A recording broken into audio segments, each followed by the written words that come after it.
Pernah nggak sih Anda kebayang satu situasi, genting banget gitu, di mana keputusan cepat itu jadi kunci? Coba deh, bayangin skenario ini, dari materi kita nih. Ada latihan simulasi pemadam kebakaran, Ya, gede-gedean. oke. Ceritanya, ada kapal feri, nah, kapal ini kena tumpahan semen bahaya gitu, jadi harus cepet-cepet merapat buat dekontaminasi penumpang. Oke. Darurat berarti ya? Banget. Tapi, ada masalah. Ada kayu gelondongan gede banget ngalangin jalur feri ke dermaga. Jadi, ya waktu kebuang percuma, potensi korban, ya meskipun simulasi ya, nambah terus. Wah, krusial dong itu. Terus gimana timnya? Nah itu dia, tim di darat itu kayak eh ragu-ragu gitu, terjebak sama prosedur. Sumbernya bilang, mereka kelimpungan dan kelembaman. Kelihatan banget bingung dan lambat ambil keputusan. Jadi mandek ya? Iya, terus ada kepala pemadam senior nih yang ngawasin dari jauh. Awalnya ngamatin, tapi lama-lama kayaknya udah nggak sabar. Akhirnya dia teriak, mungkin bahasanya agak kasar ya, tapi tegas banget perintahnya. Oh ya? Gimana teriaknya? Kira-kira gini, persetan prosedur, ambil perahu karet, pindahin kayu itu, lempar jubah dekontaminasi ke feri sekarang juga. Nggak usah peduli kebijakan, orang bisa mati. Ambil tanggung jawab, gitu. Wow, direct banget ya? Banget. Nah, momen ini, meskipun mungkin ekstrim ya, tapi ini nyentuh inti diskusi kita hari ini. Kadang-kadang, situasi itu emang butuh seseorang yang berani maju, ngambil alih kendali. Inilah inti dari gaya komunikasi yang di sumber kita, khususnya di bab 8, itu disebut singa. Tepat sekali. Jadi, fokus pembahasan mendalam kita kali ini memang gaya komunikasi singa ini. Seperti yang diuraikan di bab 8 sumber kita, judulnya kan mengambil kendali. Benar. Ini salah satu dari 4 gaya utama yang diidentifikasi di kerangka kerja materi itu ya. Masing-masing pakai metafora hewan. Singa buat ambil kontrol, ada monyet buat kolaborasi, T-Rex buat konfrontasi, sama tikus buat mengalah atau ikut aja. Hari ini kita fokusnya ke singa. Gimana dia ambil kendali secara efektif. Oke. Dan misi kita nih, dalam penelusuran ini, kita mau gali lebih dalam soal nuansa gaya singa ini. Berdasarkan wawasan dari sumber kita pengen bedah nih, apa sih yang misahin pemimpin yang efektif dan suportif? Kita sebut aja singa yang baik, dari sosok yang cenderung terlalu ngontrol, kaku, atau maksa, singa yang buruk. Perbedaan yang penting itu. Iya kan? Mungkin Anda sendiri pernah frustrasi dalam situasi di mana kayaknya butuh banget pemimpin, tapi kok nggak ada yang maju. Atau malah Anda yang ngerasa, wah ini kayaknya saya nih yang harus ambil peran. Nah, mari kita bedah bareng-bareng karakteristiknya, terus potensi jebakannya apa, dan kekuatan sejati gaya kepemimpinan singa ini gimana? Baik, mari kita mulai dengan memperjelas dulu definisi singa ini, terutama bedanya yang baik sama yang buruk. Ini krusial banget soalnya. Sip. Karakteristik inti singa yang efektif, menurut sumber kita ya, itu kemampuan mereka bangun kontrol yang konstruktif, jadi bukan asal kontrol, terus mereka menetapkan agenda yang jelas, komunikasinya tegas, tapi, nah ini penting, tetap suportif. Ada kata suportifnya ya? Kepemimpinan yang mengarahkan sekaligus memberdayakan, mereka berani ambil tanggung jawab. Nah, sebaliknya, singa yang buruk atau nggak efektif, itu cenderung nuntut kepatuhan mutlak. Pokoknya harus nurut gitu ya? Iya, terus sikapnya dogmatis. Dogmatis itu maksudnya kaku banget sama aturan atau keyakinan sendiri, nggak mau dengerin perspektif lain, dan seringkali mereka itu pedantik. Pedantik itu istilahnya apa ya? Terlalu detail gitu. Tepat. Pedantik itu artinya mereka kejebak di detail-detail kecil, formalitas, atau kesempurnaan yang sebenarnya nggak perlu-perlu amat. Sampai-sampai malah bisa ngehambat kemajuan atau ngabaikan gambaran besarnya, gitu loh. Contohnya gimana tuh yang pedantik? Misalnya nih, ada laporan isinya udah bagus banget, substansinya oke, tapi dia malah ngeritik abis-habisan formatnya, titik komanya, hal-hal kecil gitu. Atau terus-terusan ngoreksi cara orang lain ngerjain tugas sepele yang dampaknya nggak signifikan. Jadi fokusnya malah ke yang nggak esensial ya? Betul, makanya itu jadi ciri singa yang buruk. Fokusnya bukan lagi ke tujuan utama, tapi ke kontrol detil yang berlebihan. Nggak efektif jadinya. Oke. Jadi jelas ya bedanya ya. Nah, kalau contoh kepala pemadam tadi, mungkin tindakannya perlu ya pas darurat, tapi gaya komunikasinya yang super direktif itu bisa jadi contoh singa di situasi ekstrim gitu ya? Bisa jadi, bisa jadi. Itu kan konteksnya hidup mati ya. Iya. Nah, sumber kita ini ngasih kontras yang menarik banget buat gambarin singa yang lebih baik. Bisa ceritain nggak soal interrogator di Basra itu? Tentu, ini contoh yang bagus banget buat lihat kontrasnya. Sumbernya cerita soal seorang interrogator ahli yang lagi berhadapan sama tahanan penting. Oke. Sama kayak kepala pemadam tadi, interrogator ini jelas pegang kendali. Dia yang nentuin arah percakapan. Dia tegas, percaya diri, tapi gayanya beda banget.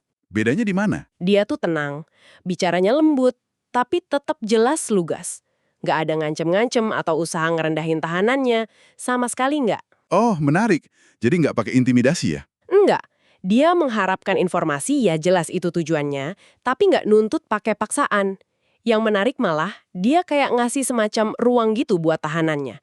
Menghargai otonomi si tahanan, dalam batas tertentu, tapi sambil tetap jaga kontrol atas proses interogasinya. Wah, ini kompleks ya. Jaga kontrol, tapi kasih ruang. Iya, nah ini lebih dekat ke gambaran singa yang baik. Kepemimpinan yang kuat, jelas, tapi tetap menghargai individu dan gak ngandelin paksaan semata. Ada semacam respek di situ. Beda banget ya rasanya antara memimpin karena dihormati sama memimpin karena ditakuti atau karena aturan kaku. Ini jadi nyambung nih ke resiko atau jebakan jadi singa yang buruk. Selain dogmatis sama pedantik tadi, perilaku spesifik apalagi yang perlu diwaspadai? Terus dampaknya apa kata sumber?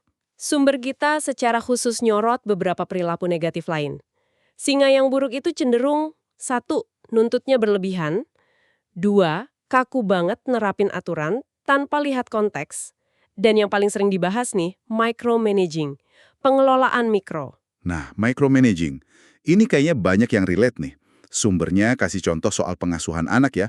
Itu kayaknya pas banget. Betul sekali, contohnya itu kena banget. Coba bayangin orang tua yang perannya lebih kayak mandor daripada pembimbing buat anaknya.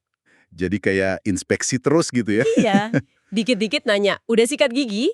PR matematika udah kelar belum? Sepatu bola udah dibersihin? Sayur di piringmu udah habis? Pertanyaan-pertanyaan ini niatnya mungkin baik ya, tapi kalau terus-terusan dan jadi gaya utama interaksi, yaitu micromanaging. Dan dampaknya pasti kerasa banget ya. Nggak cuma ke anak, tapi di lingkungan kerja juga pasti gitu. Rasanya kayak nggak dipercaya gitu kan? Persis, dampak micromanaging ini seperti yang dianalisis di sumber kita, signifikan banget. Pesan implisit yang kekirim itu kan, saya nggak percaya kamu bisa ngerjain ini bener tanpa diawasin ketat sama saya. Nyelekit juga ya pesannya. Banget. Ini secara langsung ngerusak rasa otonomi sama kompetensi individu. Entah itu anak yang ngerasa terus diawasin dan gak dikasih kepercayaan, atau anggota tim di kantor yang ngerasa tiap geraknya dipantau, dikoreksi melulu. Terus akibatnya apa? Akibatnya, ia bisa muncul kebencian, motivasi anjlok, atau malah muncul perlawanan pasif, apa yang sumber kita sebut sebagai malicious compliance. Malicious compliance, istilah baru nih. Maksudnya apa itu? Malicious compliance itu gimana ya jelasinnya? Jadi seseorang itu ngikutin instruksi atau aturan secara harfiah banget, plek ketiplek kata per kata. Sampai-sampai kepatuhannya itu malah bikin masalah atau hasilnya jadi jelek. Jadi nurut, tapi sengaja biar hasilnya jelek gitu. Kurang lebih gitu, niatnya jahat atau sebagai bentuk protes diam-diam karena ngerasa terlalu dikekang atau nggak dihargai. Misalnya nih, dia tetap ngikutin prosedur A yang jelas-jelas nggak efisien di situasi B, cuma karena atasannya yang micromanaging maksa harus sesuai aturan baku. Padahal hasilnya jadi lambat atau jelek. Ah, oke. Itu cara mereka ngambil balik sedikit kontrol ya, saat otonomi mereka direnggut. Betul. Jadi dampak keseluruhan dari gaya singa yang buruk ini ya rusaknya kepercayaan, matinya inisiatif, dan lingkungan jadi nggak sehat, toksik malah bisa jadi. Serius banget ya konsekuensinya.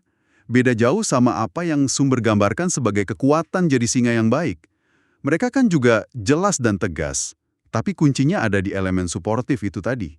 Gimana sumber jelasin cara singa yang baik ini nginspirasi, bukan maksa. Sumber menekankan kalau singa yang baik itu memimpin dengan cara yang justru membangun kepercayaan dan pengabdian sukarela, bukan kepatuhan karena takut. Mereka lebih digambarkan sebagai pembimbing atau guide, bukan pendorong atau pusher, apalagi pemaksa. Ada rasa hormat dua arah gitu. Jadi nggak cuma soal omongan ya, tapi juga tindakan dan nilai-nilainya. Tepat, ini bukan cuma soal teknik komunikasi, tapi lebih dalam lagi, soal karakter dan prinsip. Ada beberapa pilar utama nih yang disorot sebagai ciri singa yang baik menurut sumber kita. Apa aja tuh pilarnya? Pertama, kompas moral yang kuat. Ini penting banget. Keputusan dan tindakan mereka itu nggak cuma didorong target atau pengen menang aja. Tapi dasarnya nilai-nilai etika, keadilan, integritas. Ini yang bangun kepercayaan jangka panjang. Oke, kompas moral. Terus? Kedua, tanggung jawab penuh. Sumber menggambarkannya bagus banget. Pemimpin ini kalau sukses, dia bagi-bagi pujian ke tim.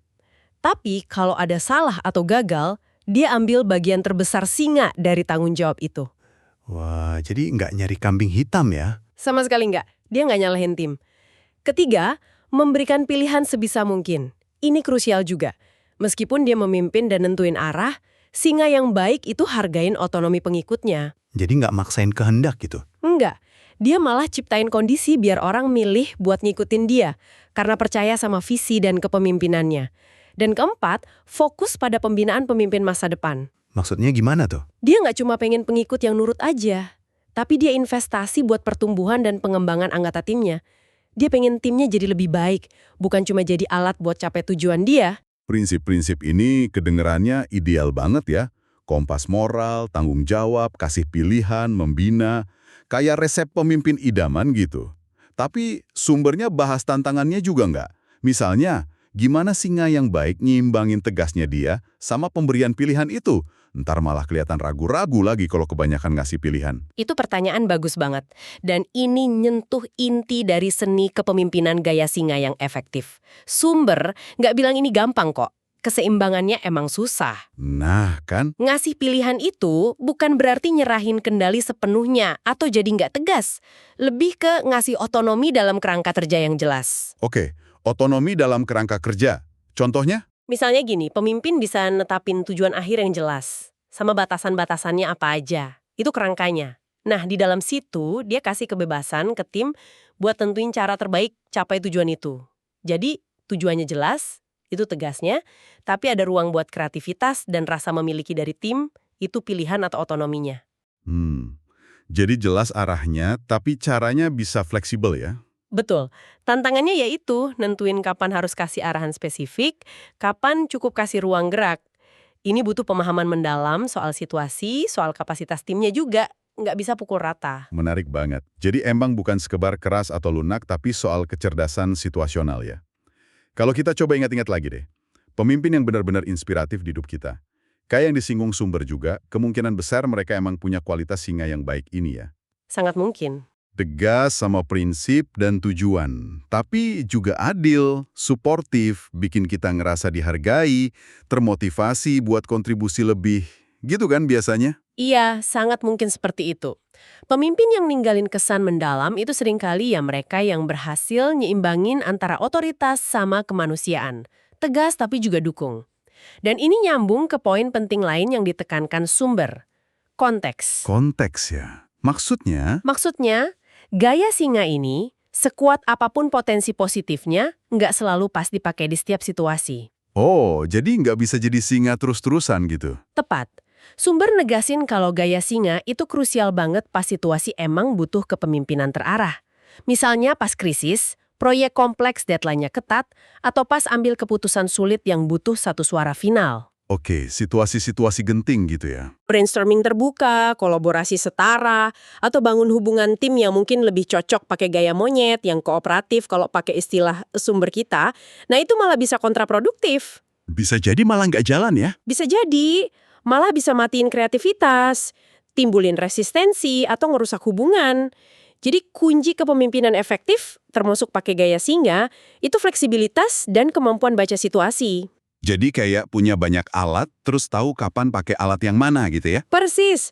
Tahu kapan harus maju mimpin dengan tegas, kapan perlu mundur dikit buat fasilitasi, kapan fokusnya dukung dari samping, milih alat yang pas buat kerjaan yang pas. Oke. Jadi kalau kita coba rangkum nih temuan utama dari penelusuran materi kita di bab 8 ini, intinya gini ya. Ngambil kendali secara efektif sebagai singa yang baik, itu bukan cuma soal dominasi atau kaku. Tapi ini soal kepemimpinan yang punya visi jelas, Arahan tegas, tapi juga dibarengi sikap suportif, tanggung jawab moral, dan penghargaan pada otonomi orang lain sejauh mungkin. Betul sekali. Nah, ini yang bedain banget sama singa yang buruk, yang kejebak dalam menuntut melulu, sikap dogmatis, sama mikromanajemen yang rusak itu tadi. Anda merangkumnya dengan sangat baik. Keseimbangan antara tegas dan dukung, antara ambil kendali dan memberdayakan, itu dia inti kepemimpinan singa yang positif dan berkelanjutan menurut sumber ini. Oke? Nah, ini tentu aja jadi mancing pertanyaan reflektif terakhir nih buat Anda, pendengar kami, berdasarkan apa yang udah kita diskusikan dari materi ini. Coba deh renungkan interaksi Anda di berbagai peran, entah di kerjaan, keluarga, atau komunitas. Dalam situasi spesifik apa Anda ngerasa mungkin perlu nih ngadopsi aspek-aspek kepemimpinan singa yang baik ini? Kayak mungkin perlu ngambil inisiatif lebih, kasih arahan lebih jelas, tapi tetap jaga elemen suportifnya. Oke, kapan perlu jadi singa yang baik ya? Dan ini yang mungkin lebih nantang nih. Kira-kira kendala atau kesulitan apa yang Anda bayangin bakal dihadapi pas nyoba jaga keseimbangan krusial itu? Gimana caranya Anda bisa mastiin diri Anda tetap jadi singa yang efektif dan suportif tanpa sadar malah kepleset jadi sosok yang terlalu kaku, terlalu nuntut, atau terlalu ngontrol detail-detail kecil yang nggak perlu. Pertanyaan yang bagus banget buat direnungkan itu.